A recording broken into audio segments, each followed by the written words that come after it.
ខ្ញុំខ្ចីលុយគាត់30,000ទិញម៉ាស៊ីនជីកតែពីរកការងារស្មោះត្រង់ចិញ្ចឹមគ្រួសារតែចៅហ្វាយរោងសាច់ក្នុងស្រុកឈ្មោះវ៉ាងតាមត្រឹមតែលេបលុយអេឡិចត្រូនិកថែមទាំងរឹបអូសម៉ាស៊ីនខ្ញុំគាត់ធ្វើការឲ្យគាត់ដោយឥតគិតថ្លៃនៅឃ្លាំងឯកជនគាត់រុះរើឡានខ្ញុំលក់ដីថែមទាំងចង់សន្សំលុយទិញសម្ភារៈក៏បង្ខំខ្ញុំយកដីឥដ្ឋក្រហមដែលទៅលាបជញ្ជាំងដីខ្ញុំមិនឆ្លោះមិនបែកខ្នងទៅជួយសង្គ្រោះឲ្យដីយ៉ាត់រឹងជាងដែរនៅពីក្រោយភ្នំខ្ញុំសារដែកបិទក្រំដីរហូតដល់3ខែលៀងធំមួយមកទឹកក្រំដីដែលជាប់ពីស្លាយជាអ្នកសង្គ្រោះចំណាយពេលចំនួនភូតដុតត្របាក់ឃ្លាំងរបស់គាត់ដែលមានតម្លៃរាប់លានពេលគាត់វាចេញពីគំនរដូចឆ្កែវង្វេងចាប់ជើងខោខ្ញុំយ៉ាងអង្វរឲ្យខ្ញុំជួយគិលាខ្ញុំគ្រាន់តែនិយាយត្រជាក់យកក្រដាសដែលគាត់សរសេរដើម្បីកិច្ចបំណុលបោះមុខគាត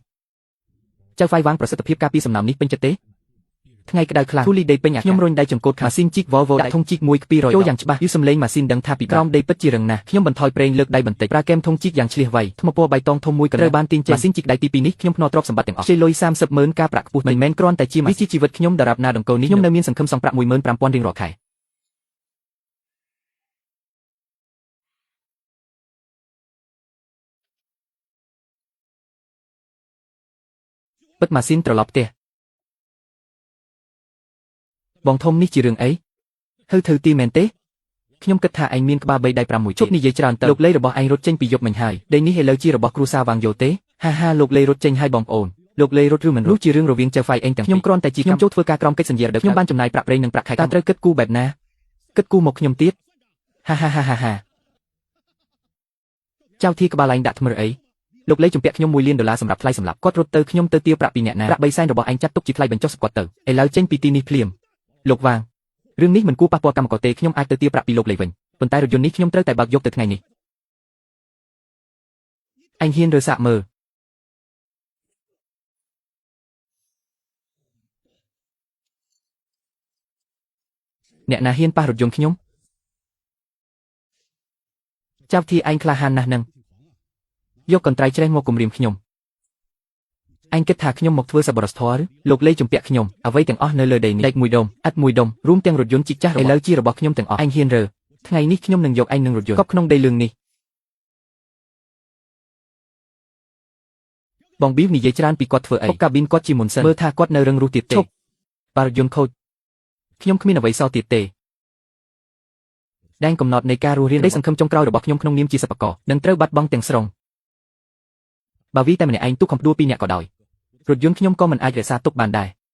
បើមិនវីប្រាក់$3សែនក៏បាត់បង់ឥឡូវសំបីតែឧបករណ៍រកស៊ីក៏ត្រូវគេដណ្ដើមក្នុងលោកនេះការនិយាយដោយសមហេតុផលគ្មានប្រយោជន៍កណ្ដាប់ដៃរឹងមនុស្សច្រើនចិត្តខ្មៅទើបជាច្បាប់ហេតុអីមិនក្លាហានទៀតឯងមិនមែនចង់សម្លាប់មកវីគ្នាទីនេះ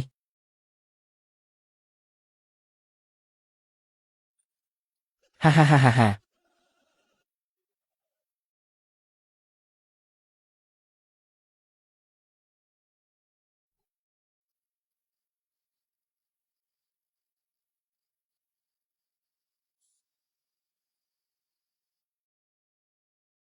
ឡានលោកអ្នកគ្រប់គ្រងវាងទុកនៅទីនេះកុំឲ្យគាត់រើហានឹងហើយត្រូវហើយចៅថាវិធាដែកមនុស្សត្រូវចេះទទួលជោគវាសនាចេញទៅខ្ញុំឈប់មិនមែនទទួលជោគវាសនាខ្ញុំគ្រាន់តែចង់រក្សាគ្រឿងរកស៊ីរបស់បាំងដាប៊ីវអ្នកលេបលុយខ្ញុំរឹបដីខ្ញុំបំណុលនេះយើងនឹងគិតបន្តិចម្ដងខ្ញុំចៅថាវិធាដែកទោះជាអ្នកលេងភពក៏តែខ្ញុំដឹងថាពួកអាចធ្វើជញ្ជាំងហើយក៏អាចកប់មនុស្សដែរ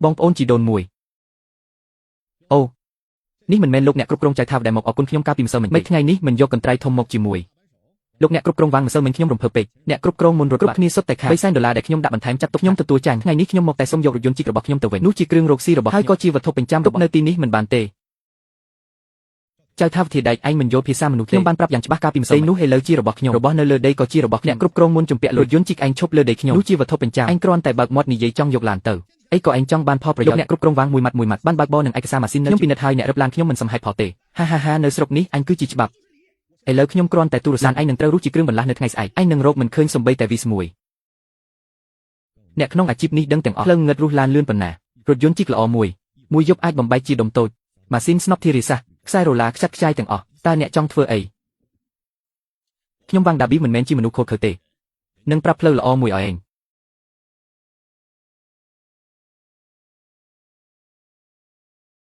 3ខែហើយដែលមិនបានធ្វើតែឲ្យខ្ញុំទិញប្រេងខ្លួនលោកម្ចាស់វាងម៉ាស៊ីនជីកនេះមួយថ្ងៃត្រូវចំណាយប្រេងរាប់រយខ្ញុំមានបំណុល15,000ដែលត្រូវសងចុងខែអ្នកឲ្យខ្ញុំធ្វើការឥតគិតនេះគឺចង់ឲ្យខ្ញុំស្លាប់មិនស្លាប់វាមិនមែនជារឿងរបស់ខ្ញុំទេខ្ញុំគ្រាន់តែដឹងថាឃ្លាំងត្រូវតែចាប់ផ្ដើមសប្តាហ៍ក្រោយឯងអាចមិនចុះហត្ថលេខាហើយឈរនៅទីនោះឥឡូវចេញទៅប៉ុន្តែខ្ញុំធានាឯងមិនដែលឃើញឡាន Volvo របស់ឯងទៀតទេ Volvo លោកម្ចាស់វាងខ្ញុំមានបង្កាន់ដៃ30,000 តាមគោលការណ៍ដូចនេះគួរតែរកក្នុងថវិកាសាងសង់របស់អ្នកខ្ញុំមិនយក30,000នេះទេខ្ញុំយកវាទៅឲ្យគាត់យកម៉ាស៊ីនចេញវិញបានទេ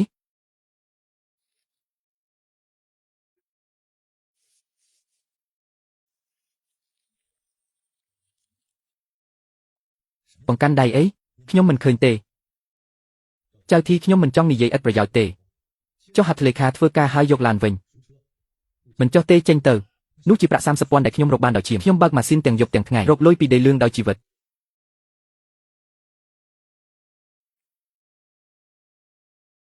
បើវាគាត់ខ្ញុំប្រកាសជាមិនចេញពីទីនេះបានទេ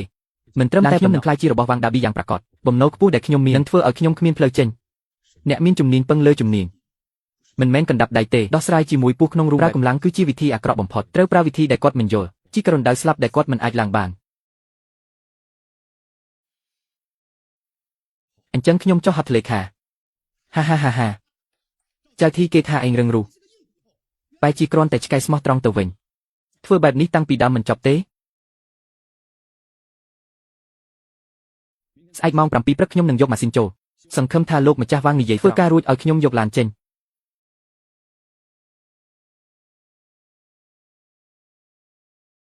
វាងដាប៊ីឯងគិតថាឯងឈ្នះខ្ញុំហើយឯងគិតថាក្រដាសចាស់នោះអាចចងខ្ញុំបាន3ខែអ្នកខុសហើយខ្ញុំដឹងអាគារខ្ពស់ប៉ុណ្ណាក៏ដោយបើគ្រឹះខូចពេលដួលរលំគ្មានអ្វីនៅសល់ទេមិនមែនអ្នកចង់ឲ្យខ្ញុំជីគ្រឹះឲ្យអ្នកទេមែនទេអញ្ចឹងខ្ញុំឈ្មោះចៅធាខ្ញុំនឹងជីគ្រឹះដែលមានហុងស៊ុយល្អបំផុតឲ្យអ្នក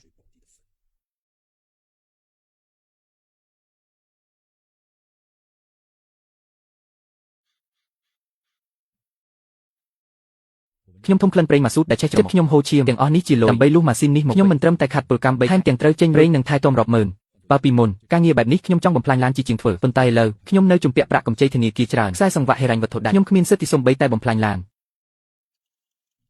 ខ្ញុំបើកដៃម៉ាស៊ីនយ៉ាងប៉ិនប្រសប់ទៅគ្រឹះថ្មីដែលវាងដាប៊ីបានកំណត់ព្រោះទីតាំងលាក់កំបាំងធម្មតាគ្មានអ្នកណាមកទេវាងដាប៊ីចង់កាត់ភ្នំឲ្យធ្លុះជារន្ធធំមួយជីកយកដីរាបនៅជើងភ្នំដើម្បីសង់ឃ្លាំងសម្ងាត់របស់គាត់ក្នុងវិស័យសំណង់ហៅថាកាត់ភ្នំសង់ផ្ទះអ្នកជំនាញយើងដឹងសង់ផ្ទះលើជម្រាលភ្នំគ្រោះថ្នាក់បំផ្លាញរចនាសម្ព័ន្ធភ្នំដូចដកធ្មេញខ្លះក្នុងមាត់បើធ្វើប្រហែសជួបការបាក់មនុស្សនឹងឡានត្រូវកប់ក្នុងប៉ុន្មានវិនាទីជប់ចៅធីឯងខ្វាក់រឿយមើលមិនឃើញបន្ទាត់ដែលបៃហ៊ូគូទេបន្ទាត់នេះគូចូលពេកជីកត្រង់តាមជើងភ្នំមិនទុកចម្រាលទេច្រាំងថ្មនឹងបាក់អីព្យាវប្រាប់ឲ្យថាខ្លាំងត្រូវធំត្រូវជីកជាប់ជើងភ្នំប្រាប់ឯងជីកយ៉ាងណាជីកឯងគ្រាន់តែអ្នកបើកអេសកាវ៉ាត័រមកពូកែនិយាយច្រើនទៀតខ្ញុំរាប់ថ្ងៃនេះអញអវត្តមានអ្នកក្រៅណែនាំអ្នកជំនាញហើយណែនាំដោយមិនខ្មាស់នេះហើយជាការស្វែងរកសេចក្តីអញ្ចឹងថៅកែថាយ៉ាងណាខ្ញុំជីកយ៉ាងនោះ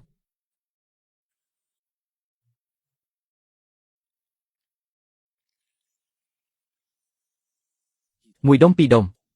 ខ្ញុំធ្វើការដូចម៉ាស៊ីនគ្មានអារម្មណ៍ធ្វើតាមបញ្ជារបស់ពួកលឿងដោយស្វ័យប្រវត្តិខ្ញុំមិនទុកឲ្យខកខានសំបីតែរាល់ដងដែលខ្ញុំជីកយកដីចេញដូចកាប់ទៅហួងាយគាត់ដូចជាជញ្ជាំងដីដុសចេញពីក្រងហើយរឹងមាំដាច់រាល់ចំណុចត្រត្រង់របស់ផ្លូវច្រាំងថ្មនេះបើប៉ះរដូវវស្សាប្រកាសជាក្របបែកពេលវេលាវាងតាប៊ីមិនខ្វល់តែឃ្លាំងរបស់ចង់ដាក់ម៉ាស៊ីនខុសច្បាប់ឲ្យបានច្រើនពេញមួយព្រឹកខ្ញុំជីកដីនៅក្រោមភ្នំបានរៀបស្មើធំមួយខ្ញុំបែកញើសពេញខ្លួនអោការងារជាប់នឹងខ្នងដៅហើយមិនស្រួលអារម្មណ៍នោះវាចម្លែកមិនមែនដូចប៉ះថ្មរឹងដែលញ័រស្រួយទេតែជាកម្លាំងទប់ដែលធ្ងន់ហើយទាញដូចកាប់ចូលរបស់ស្អិតដូចជែលតែពណ៌វាមិនត្រឹមត្រូវនេះជាសរសៃទឹក